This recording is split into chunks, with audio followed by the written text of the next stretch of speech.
गतिके गाबोननिफ्राय सानथाम जागोन सेटारडेसिम आरो बिनि उनाव रबिबार थाखाबाय बिनि उनावबो जुदि जोंना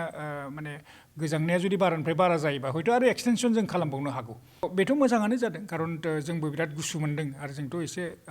बयस्स जाहैबाय गतिके जोंहा माने एलिमेन्टारिबो दं सेकेन्डारि आरो हायार सेकेन्डारिसिम जोङो बे बन्द'खौ होदों आरो जों नुबाय जे गोबां डिस्ट्रिक्टआव अलरेडि बन्द' घोषणा होबाय दिनैनिफ्रायनो स्टार्ट जादों खिन्थु जोंनिया जिहेतुके दिनैसो जों आल'सना खालामदों आं इएम सारजोंबो जोंनि एजुकेसन डिपार्टमेन्टनि इएम सारजों आल'सना खालामनानै इएम साराबो बुंबाय जोंबो बन्द'खौ होदो सानथामनि थाखाय होथ'दो गतिके गाबोननिफ्राय सानथाम जागोन सेटारडेसिम आरो बिनि उनाव रबिबार थाखाबाय बिनि उनावबो जुदि जोंना माने गोजांनाया जुदि बारानिफ्राय बारा जायोबा हयथ' आरो एक्सटेनसन जों खालामबावनो हागौ खिन्थु जोंहा जिहेतुके माखासे एग्जामिनेसन सोलिगासिनो दंमोन गतिके बे एग्जामिनेसनखौ जोङो एगजेम खालामदों बिसोरो एग्जामिनेसना सोलिगोन जेराव जादों आरो जे स्कुलाव जादों बेखिनियानो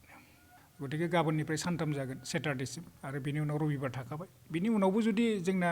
माने गोजांनाया जुदि बारानिफ्राय बारा जायोबा हयथ' आरो एक्सटेनसन जों खालामबावनो हागौ बेथ' मोजाङानो जादों खारन जोंबो बिराद गुसु मोनदों आरो जोंथ' एसे बयस्स जाहैबाय गतिके जोंहा माने एलिमेन्टारिबो दं सेकेन्डारि आरो हायार सेकेन्डारिसिम जोङो बे बन्द'खौ होदों आरो जों नुबाय जे गोबां डिस्ट्रिक्टआव अलरेडि बन्द' घोषणा होबाय दिनैनिफ्रायनो स्टार्ट जादों खिन्थु जोंनिया जिहेतुके दिनैसो जों आल'सना खालामदों आं इएम सारजोंबो जोंनि एजुकेसन डिपार्टमेन्टनि इएम सारजों आल'सना खालामनानै इएम साराबो बुंबाय जोंबो बन्द'खौ होदो सानथामनि थाखाय होथ'दो गतिके गाबोननिफ्राय सानथाम जागोन सेटारडेसिम आरो बिनि उनाव रबिबार थाखाबाय बिनि उनावबो जुदि जोंना माने गोजांनाया जुदि बारानिफ्राय बारा जायोबा हयथ' आरो एक्सटेनसन जों खालामबावनो हागौ खिन्थु जोंहा जिहेतुके माखासे एग्जामिनेसन सोलिगासिनो दंमोन गतिके बे एग्जामिनेसनखौ जोङो एगजेम खालामदों बिसोरो एग्जामिनेसना सोलिगोन जेराव जादों आरो जे स्कुलाव जादों बेखिनियानो गतिके गाबोननिफ्राय सानथाम जागोन सेटारडेसिम आरो बिनि उनाव रबिबार थाखाबाय बिनि उनावबो जुदि जोंना माने गोजांनाया जुदि बारानिफ्राय बारा जायोबा हयथ' आरो एक्सटेनसन जों खालामबावनो हागौ बेथ' मोजाङानो जादों खारन जोंबो बिराद गुसु मोनदों आरो जोंथ' एसे बयस्स जाहैबाय गतिके जोंहा माने एलिमेन्टारिबो दं सेकेन्डारि आरो हायार सेकेन्डारिसिम जोङो बे बन्द'खौ होदों आरो जों नुबाय जे गोबां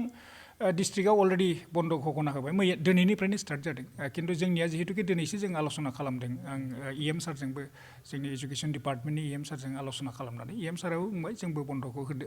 सानथामनि थाखाय होथ'दो